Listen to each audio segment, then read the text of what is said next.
Married at First Sight, Season 15, Episode 7, Part 2, Real Life Reckoning. Okay, so this is the part 2 of last week's review that I haven't gotten a chance to get back to, so I am doing it today. Tomorrow's Wednesday, Married at First Sight comes on. Did y'all see the reviews? I absolutely love you. I adore you. Thank you so much for your love and support. Thank you for those of you who hang with me on, was that Sunday morning? We talked about Ready to Love. I am all caught up. I'm all caught up on Ready to Love. I am all caught up on Married at First Sight. And I feel like I'm, cruising right now, except with my books. Okay, my formatter emailed me this much. She was like, where's the book? I'm like, oh. Be sure to subscribe, thumbs up, share this out if you can. Thank you again, those of you who have left reviews for me on my sorry guys, I'm just putting something on my computer. On Amazon, and be sure to connect with me via email. That free ebook I'm giving away, I should have it back in a couple of days because the girl, my formatter, emailed me. I told her I'll have it to her by the end of the day or the end of this week. Okay, so we left off where Stacia was in Nate's house, tearing up the poor man's house. And not only was his face like this, but my face was like that too. Because I'm like, girl, ain't no way in the whole wide world. And you know what? You know what it is with Stacia for me? I don't like. And that happens with a lot of women. It's like they don't realize that what they're doing could be wrong. I don't know if that's the right way to put it, but I'm like, girl, what do you think about him thinking about what you are doing right now? Okay. Today's Tuesday, right? I don't think I'm gonna be able to do a live. I have to get these books out. And so we picked up with Justin and Alexis, and of course, everybody know by now, Justin's dog Maya bit Alexis' dog Newton. But from what I'm reading, Alexa should not have taken her dog off the leash. And I'm like, she said, as a dog lover, okay, she's a dog lover, but you don't know how to introduce other dogs. Like you've never seen it on TV. I've seen it on TV a couple of times about how to introduce dogs. So I'm kind of concerned with her being a dog lover and not knowing how to introduce dogs. Because everybody is saying she should not have taken her dog off the leash. But then now we've come to find out that Justin hasn't been totally honest because Maya has been in other dog fights before. I mean, come on, that's a big dog. That's a big dog. So how? But you know what? Next week episode is going to be good, okay? Because it's going to really help my content. Because next week we going to find out that Justin lies and, he's a manipulator, but Miss Alexis is in love. And see, that's for y'all that fall in love without the data. Like Pastor Cal was telling Mitch and what's her name, love is a choice. Love is absolutely a choice, okay? All right, I just uploaded my picture. Okay, so let me just go ahead and get to these notes, and then I'll post the picture with Justin. And why is this going click, click, click? Lexi, get your phone, babes. Yeah, you can sit right there in the hallway and open the door. I think I like the visits with Pastor Cal, except when he was talking to Stacia and Nate. I didn't like, Pastor Cal's the dusty, so he's gonna make sure his dusty people or his Pookie's cousin and Riri's are going to be taken care of. Though I don't think Nate is a dusty. I think he's a Pookie, but I don't think he's a dusty. Okay, let me get to my notes. All right, so we talked about the dog. Okay, and of course, guess what? Cue the tears. Because Justin cries about it. Can you imagine having a man like that cry about everything? I just cannot. I am wearing my Dating Differently t-shirt that's available, I believe, on my Etsy shop. Because, ladies, we have to learn to date differently. We cannot date how we used to date. Okay? So Pastor Cal meet with the couples to talk about what their marriage is going to look like. I love that. I actually really like Pastor Cal on this episode, except the meeting he had with Nate and Stacia. Okay. I didn't like the meeting he had with Nate and Stacia, but I actually really liked him on this episode because it's talking about what is your marriage going to look like. That's good, ladies. When you're dating, and my brothers, when you're dating, you need to calculate what your marriage is going to look like. See, I knew what my marriage was going to look like and what I wanted my marriage to look like. So I made sure I chose the man that could give me the marriage I wanted. I wanted somebody who was born again. I wanted somebody who loved the Lord. I wanted somebody who was a tither. I wanted somebody who was kind and who would give to the Lord. Hold on, Lex. Okay. I wanted somebody who would love me and love Lexi. I wanted a man who was a provider. I wanted a man who had the heart of Christ. I wanted a man who was the heart of a shepherd. I wanted a man who has the heart of a servant. I wanted somebody who was kind. I wanted somebody who was thoughtful. I wanted a gentleman. I wanted a man I could submit to, I could honor, I could respect, and I could admire. So when you're dating and choosing your mate, this based on this man you're choosing, you need to look to see what your marriage is going to look like. And this is why I have the naked wife up today, because a lot of women, you choose husband that will cause you to become the naked wife. And it's because you were emotional, because if you were being analytical, and if you really and honestly looked and thought it through, and not look over the red flags, you would have seen what your marriage was going to look like. Naked Wife is available on Amazon, almost at 200 reviews. If you haven't reviewed it yet, please be sure to do so. And thank you guys for your reviews. I really appreciate that. So he wants to talk to the couples, Pastor Cal, about what the marriage is going to look like. And Nate talks about he wants to be this power couple. And I'm like, how is you want to be a power couple and you're a pookie? You are a pookie. Okay, Stacia talks about she wants to be financially free and create generational wealth. Well, how you gonna create generational wealth with a pookie, Stacia?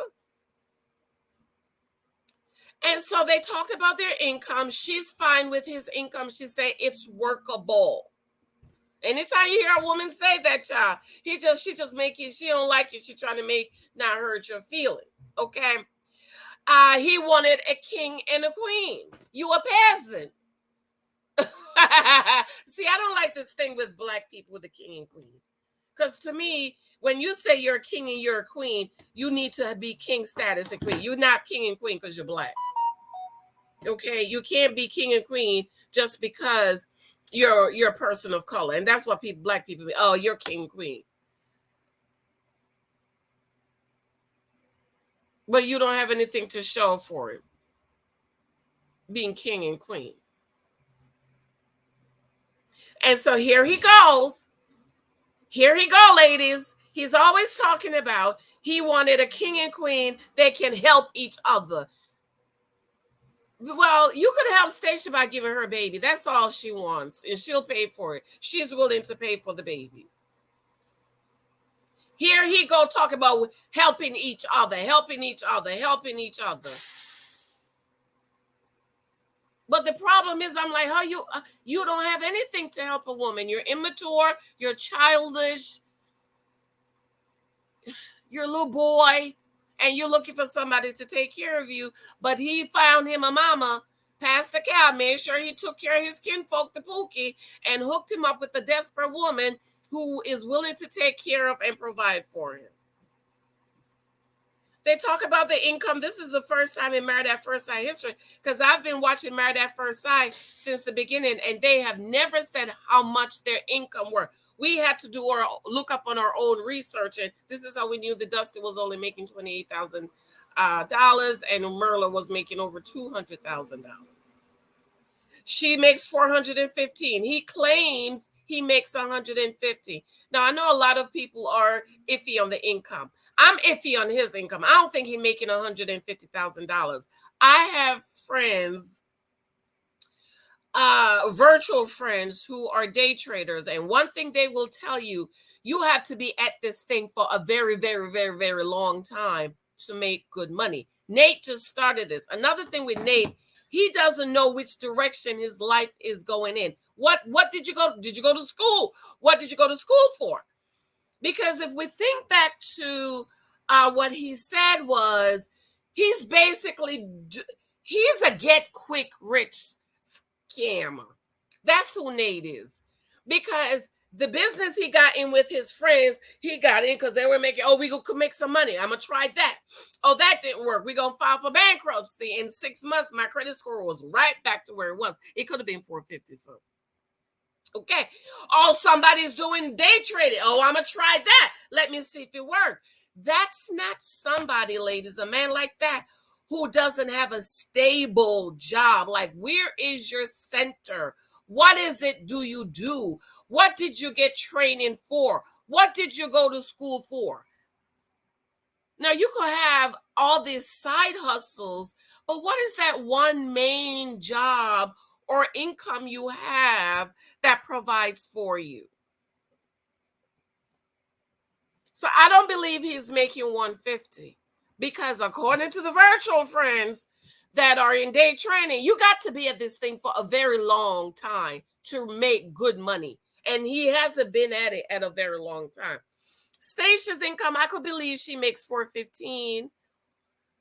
And let's remember California. California is a lot like New York, where the price of living is so expensive that the incomes are inflated. Okay, so I can believe Stacia's making 450. I remember Mike had a friend, this was 10 years ago, she came to her wedding, beautiful girl. She was making $450,000. She was in New York at the time. So these big income, to me, it's, my husband, co-workers and friends, my husband circle, that's the type of money that they make. 300, 400, all them type of money. In his field, you have kids come fresh out of college making $100,000, and then he said, "Oh, so and so left," and I'm like, "Where's she going? Where were you 28 making $100,000? Where are you going? You leaving $100,000 job?" He's like, "Yeah, marketing field. This was before COVID. Marketing field is hot right now. This is a good time for them to go and get it." My husband is director of marketing, and this young lady that graduated from a very prestigious university, and somebody introduced her to my husband, said, "Can you give her a job?" And he said, "No, I won't. I ain't giving her a job. Your parents paid all this money for you to go to this university, and you want to work and make this amount of money?" He said, "I'm gonna give you a couple of hours a week, just so you could put food on your table, but you need to go out there and beat the pavement. You don't need to be making this amount of money because you have the credentials to make this amount of money." He said, "No, you went to where?" He said, "Wait a minute, you went to so-and-so and you want to work for this amount of money?" "No, ma'am." He said, "No, I'm not. No."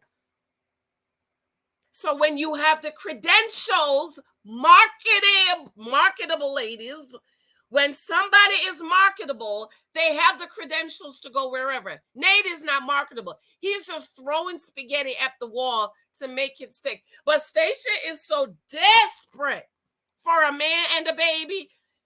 If it was Gil, she would have been glad for him, child. She just needs some. Okay.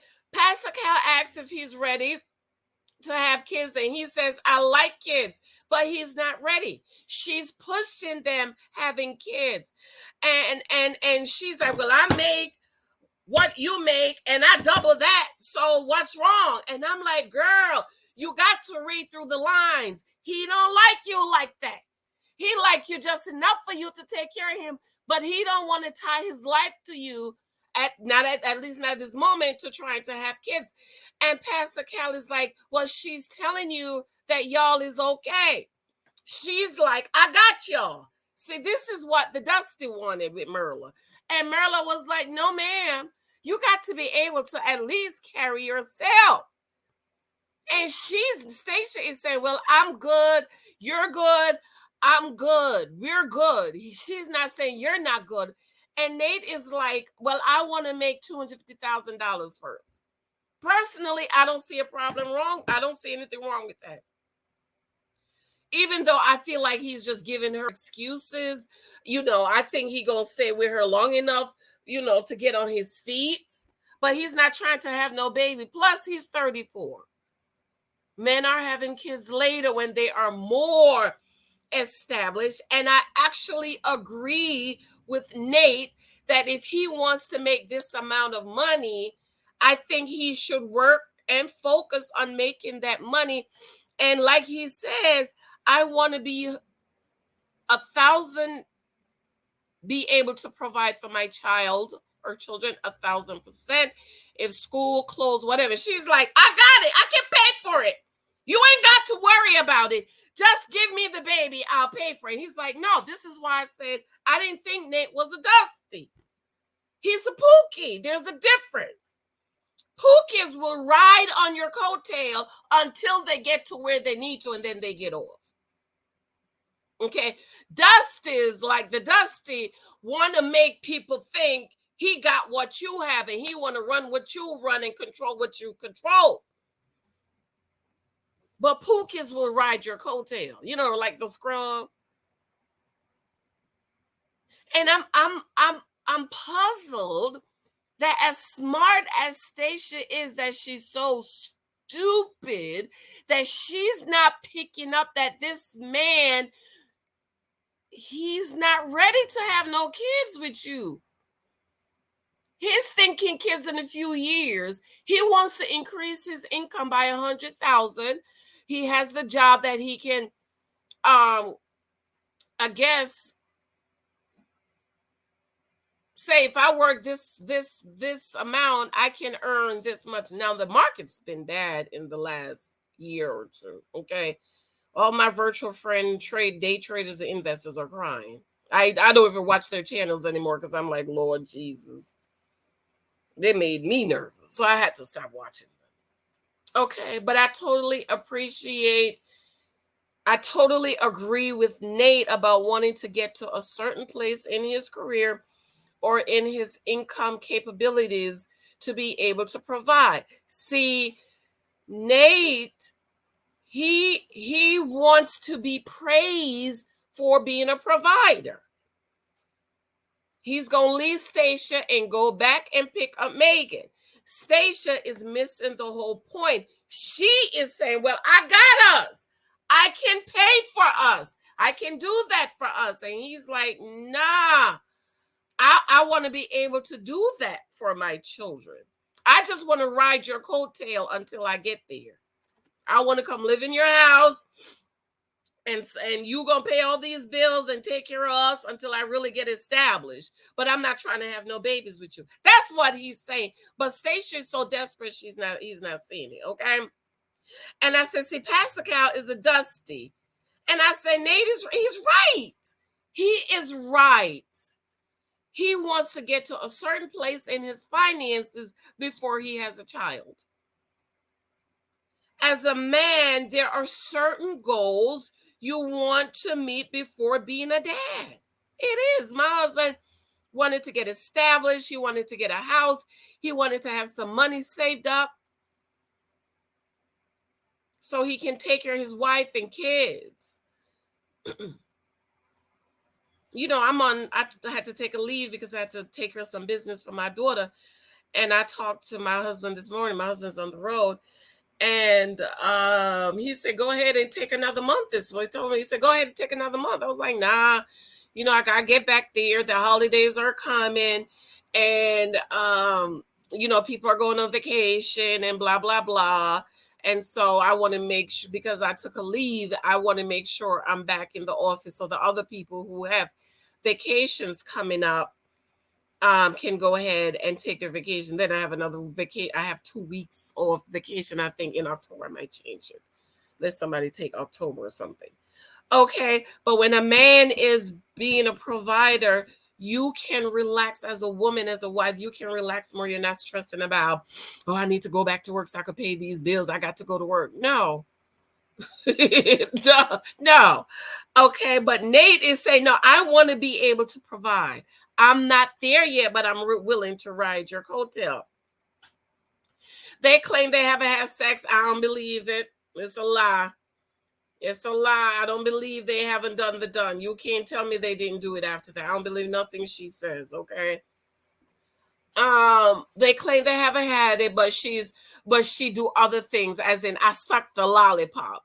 But we do other things to be intimate, okay? And wants to be in love first. She wants to be in love. That's a good thing.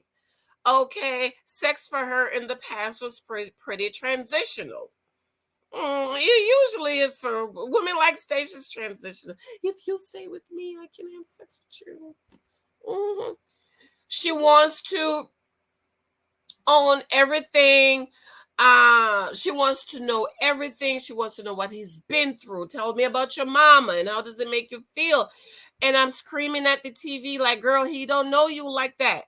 Men and women are not the same. We are different. See, me and you, we could sit down and talk about everything. Men, they're not like that. It takes time for them to open up and time to be vulnerable about their feelings and their emotions and things they've been through. And I'm like, girl, what's wrong with you? Okay, she wants to know what he went through as a kid. She wants deeper. And to me, I don't think she's going to get deeper. I think he's going to give her just enough to shut her up. Nate is going to give her just enough for her to pay them bills. But she's not going to get what he wants. She's not going to get that from him.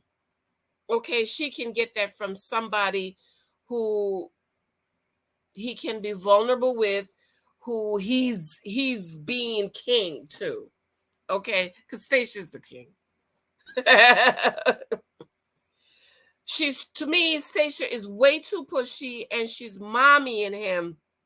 And I don't like that. Okay. So then we're back over at Alexis and the dog is bitten and she's calling to the hospital. And I was wondering, like, I don't know now. Maybe it's different with animals, but don't you know which hospital has like an urgent care? Do they have urgent care hospitals for dogs? I don't know. I don't care. I don't like dogs or cats. Okay.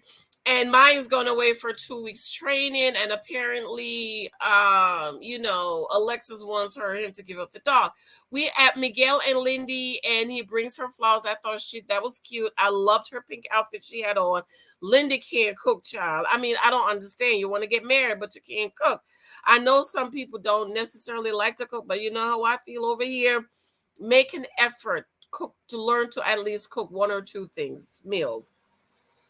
He says she's winning him over, and so that's good. I mean, she riding it, sucking it, licking it, and doing all this stuff. Okay, she says she's proud of herself because she has won him over. They don't say D-Day anymore because it's triggering to her. And see, she's the type of girl that want to live in this fairy tale world where everything is perfect, and everything is not perfect. Though I believe your marriage should be a fairy tale, and so now they call it vow renewal days so that she is not triggered. They had spaghetti, it was delicious, and Lindy asked her, what is your restaurant's name? And he said Lingel's. I thought that was cute. I thought it was cute. Pascal meets with Morgan and Binh, and I am sick and tired of Morgan crying about, oh, he broke my trust, and we not going to talk about kids and family and finances while we're on the honeymoon. So wait a minute. Finances and family are the two most important things to Bing, but y'all not going to talk about it. So please tell me, what was y'all talking about on your honeymoon? What did y'all talk about? If you didn't talk about what's important to you, Morgan, what did y'all talk about? Okay. And he thought she wasn't a nurse. And my thing is, she lied about something. She's a RN. She's getting, well, we talked about that a lot before. Okay. Okay. Pastor Kyle said it takes time to learn how to be married. You should have been reading books. You want to be married? Read books about being married and how to trust and how to forgive and how to move on. Me, my husband knows I can't move on until we resolve. If there's an issue in my marriage, me and Mike, it has to be resolved. I can't move on. I can't move on over it. I cannot step over the log. I'm stuck right here and I can't move any further, Mike. So we need to work it out right now. And sometimes I'll even say, let me just call Doc. He'll help us through it. We've been married 9 years. It's easier now, okay? But in our early stages, you know what I mean? Pastor Cal asks about trust, and she doesn't trust him. Morgan got too many problems. I'm sick of her, okay? So he asks about what happened to her that caused her to put up walls and stop letting people in. And she basically gave her dad, you better do this, this, and this, or else you can't be in my life. And I feel like Morgan, she wants it her way. If it's not her way, it's not going to be anyways. And as adults, you have a right to do whatever you want to do. If your dad want to be in your life, fine. If he doesn't, fine. And if you want to close the door, but go ahead and go to counseling. You can't measure everybody up to your father's standard. Though trust is a big thing for me. That was my biggie. If I didn't trust a man, I wouldn't let him around me or my kids. Pastor Cal says your future is dependent on your ability to resolve issues. That is so powerful because my dad told me, make sure you see him angry before you marry him. How do you resolve issue? Is he going to slap you? Is he going to hit you, cuss you out? Is he going to throw you out the house? Is he going to leave you on turnpike, put you out the car on the turnpike? Somebody this boy did this to this girl. And she married the fool child. They got a divorce now anyway. You're not about to leave me on the New Jersey State Highway, the turnpike, 10 lanes. You're not about to leave me on the turnpike, on the bridge, going over. Y'all live over here in Jersey City. Y'all know Newark, Jersey City. It's all bridge, y'all. There is no getting down. It's not like if you're down South Jersey, if somebody let you off on the turnpike, you could jump over the rail. No. This is Jersey City, Newark, over there, where you are about to go into New York. But I totally agree. You have to learn to resolve issues. And he talks about the wall and who have control over the wall that you've built. And you need to go to counseling, Morgan.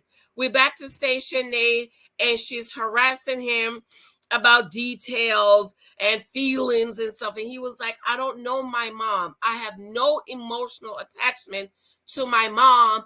And she's like, well, we have similar stories. So how do you not have any emotional attachment? And I'm like, dumb, because you're a woman, he's a man. It's like she wants him to feel for a woman he doesn't know. I totally agree with him. Little Michael woke up. He said he would share more. She wants details. She wants, I was sick sitting underneath a bridge and I thought about my mom. And he's like, nothing. And so he said, well, okay, I'm going to go ahead and share more. We over at Kristen and Mitch, and y'all know my pet peeve with not learning how to eat with a fork. I could go out on a date with a guy, have wonderful conversation, the dinner come, he doesn't know how to use a knife and fork, and I'm done. I'm like, she said she has no complaints about Mitch. And I'm like, there's not that much desperation in the whole wide world. Mitch says he's never been in love in the adult sense, and I guess I can understand that. I understand not being in love in the adult sense. Kristen had she said she had lots of boyfriends, okay, and jumps in head first in infatuation, and she's fiery and falls in love easily. At this age, Kristen, you should by now have gotten your feelings and yourself together, but you still hasn't. She went ahead and she gave him gifts. She's so thirsty, honey. She is ready for two pump Mitch. Okay, she said on the after party. I don't know how y'all do it. I couldn't do it. I'm just I would be going down the court to see the judge. And so she got some mason jars and she put these little notes in there, and you get a bathtub with your wife expired today. You get this expires never, and because she's ready to move on to the next level, she want the I can't call it a mandingo, the weak lingo, uh, the quick lingo. She's ready to get the quick lingo. Cal meets with Lindy and Miguel, and she says she has the biggest crush on him. Everything is so fun and funny, but she wants to see how they resolve conflicts. And I'm like, this girl is nutty. You want to see how he resolve conflicts, but you don't want him to let you know when there is a conflict. Lindy was ready to commit to anybody. Yeah, she thirsty too. Okay. If attracted or not, and he was ready to be committed for the 8 weeks. And he said, but she's made it easy because she'll do anything, child. She probably, well, let me shut up. She needs him to say, listen to this foolishness. She needs him to stay sturdy and not tell him if he's losing interest. But to me, isn't that something you would pick up on your mate? Like something is off. I can't with Lindy. I cannot. She says, she doesn't want to know if he's losing interest, and everything scares her. And oh my God, decision day. We haven't talked about after that. She doesn't want to know he's pulling away. He should keep it to himself, because if he's pulling away, then to her it says it feels like punishment. You need to go to counseling, Lindy. Okay. Cal meets did I say Cal meets with Mitch and no, it was over at Mitch and Lindy. So Cal meets with Mitch and Lindy. And he talks about how he's had commitment issues and he had to break down his own walls. I like that. I like it, Mitch. I like it, but I don't think you're still not attracted to her. I think you're saying all the things that you need to say to get the cookie. And Cal thought about that was excellent. Y'all, they have been married and they have not talked beyond the 8 weeks. They haven't talked beyond the 8 weeks because he don't want to be pressured. They haven't talked about babies. They haven't talked about finances. So I'm like, what are y'all talking about? You haven't talked you haven't talked about beyond the week. You don't talk about finances, don't talk about baby. He whispered his income. He's not ashamed of the income. She makes twice what he makes. She had told Pastor Cal she just wants somebody to be passionate about what she does. She's like Stacia. She'll pay the bills because they're not going to live in Mitch's Roachmobile apartment. Okay, he's excited that she may listen to what he said. Now Mitch is the dusty. She's excited that Mitch is excited that Kristen makes twice what he makes because it takes the pressure off of him. Dusty. They haven't talked about kids again. He wants kids in the next few years. He's 41. She wants kids next year. Okay. They haven't talked about the love word. They're moving in the right direction, but they are fearful. And Pastor Cal said love is a choice. And I totally agree with that. Love is a choice. So I choose not to love a bum. I choose not to love a dusty. I choose not to love a 50-50 man. I choose not to love a man who got 50 kids. I choose not to love a man who can't protect, provide. I choose not to love a Pookie, a Ray Ray, or a Tyro. Kyle meets with Alexis and Justin, and Alexis is concerned that Justin is not being honest about his dogs, that Maya has been in several fights, and in these times, she wants to pack up and run back to her regular life. That's because you didn't get to know him before y'all throwing around the love word. Pastor Cal asks, who do you think Justin is? And do you believe at his core something is wrong? And I was yelling at the TV like, yes, yes, something is wrong. Something's wrong.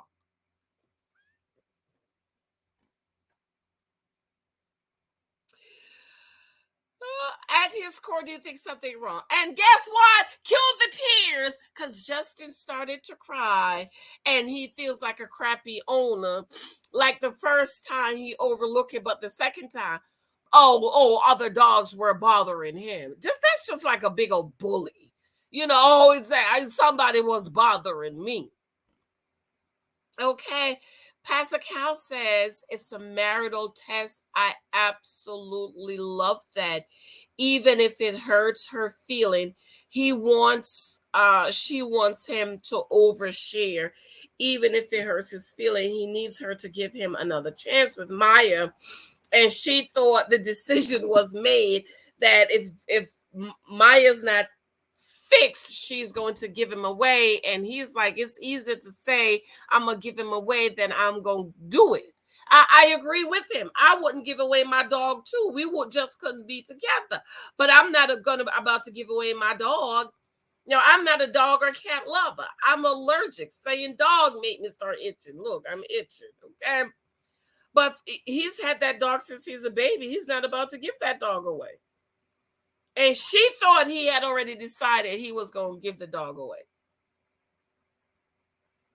But I absolutely love that a marital test. Listen, ladies that are dating for marriage, tests are going to come.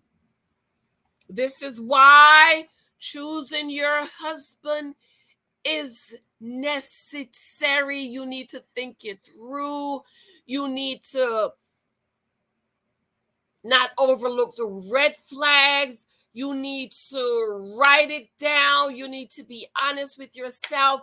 You do not want your marriage to be the man like built his house upon the sand. But when the storm came, the storms washed the house away. You want to be like the man that built his house upon a rock. So when the storm came, you might shake a little bit, but you're not going to be washed away. And that is why over 50% of marriages do not work out, because they did not make sure their foundations were right. Have a good day, Lexi. I love you. You did not make sure the foundations of your marriage were right before you get married. See, a lot of people get married and they try to rebuild. No. It's already built upon the sand on shaky ground. I love you. Have a good day. Let me know what you think. I saw the previews and I'm ready to really see these couples getting into some stuff. I know some of y'all is saying it's boring, but it's the honeymoon. They're just they're just getting back. Give them another week for them to really get into the marriages. I love you. I adore you. Let me know what you think. Mwah, mwah, mwah. Talk to you later. Be sure to subscribe, thumbs up, reviews on my books would be appreciated. I absolutely adore you. I love you. Bye.